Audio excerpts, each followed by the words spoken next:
దారుణమైన దెబ్బలు తిన్నటువంటి పట్టాభికి తీసుకెళ్లి ఆ స్వచ్ఛాంధ్రను ఏదో కార్పొరేషన్ చైర్మన్ ఏమన్నా వీళ్ళు ఏం త్యాగాలు చేశారు ఆ లెక్కని చెప్పండి బేసిక్ గా. ఆయన అయితే అరెస్ట్ అయ్యి జైలుకి వెళ్ళారు. కాబట్టి కొన్ని ఏంటంటే నడిచిపోతుంటది అవకాశాలు ఇవన్నీ కూడా. దీంట్లో ఆల్రెడీ అవకాశాలు వచ్చినోళ్ళు అస్సలు రానివాళ్ళు ఈ రెండు లెక్కలు వేసుకుంటది పార్టీ. కులాల సమీకరణాలు ఉంటాయి, మీరు ఎంత చేసినా ఎవడో ఒకళ్ళ లోపం ఉంటానే ఉంటుంది. నాకు అన్యాయం జరిగిందో నాకు న్యాయం జరగలేదని నేను.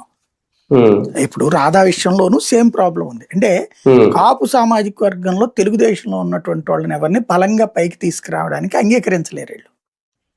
పవన్ కళ్యాణ్ ఉన్నంతసేపు కూడా అది సమస్య ఎదురవుతుంది. తెలుగుదేశం లేకపోతే గంటా శ్రీనివాసరావు మంచి కమాండ్ ఉన్నవాడే కదా, ఎందుకు ఇవ్వట్లేదు అతను మంత్రి పదవి? ఇప్పుడు ఇదివరకు అప్పుడు కాపుకి ఇచ్చారు కదా మంత్రి పదవి, ఇప్పుడు ఎందుకు ఇవ్వట్లేదు ఈసారి? కాపు మంత్రి పదవి ఇచ్చాం కూటమిలో, ఇంకెందుకు మళ్ళీ మన వాళ్ళని ఇట్లాగా? డిప్యూటీ సీఎం ఇచ్చారు కదా. తెలుగుదేశంలో ఉన్న కాపులకు రకంగా కష్టకాలం నడుస్తుంటది అంతే అట్లాగా. సార్, ఒక రకంగా వైసీపీ ఇంకా చట్టసభల్లో ఈ టర్మ్ లో ఇంకా వాళ్ళ వాయిస్ ఇంకా తగ్గబోతుందా? ఇంకా బయట వినిపించాలా?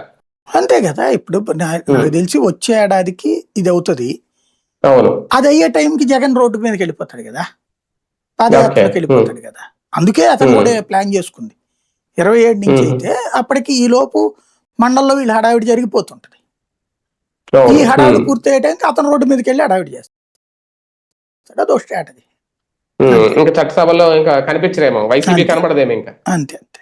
అసెంబ్లీకి అలాగే వెళ్ళట్లేదు, ఇంకా మండలికి కూడా వెళ్ళరేమో. అంతే. Right right.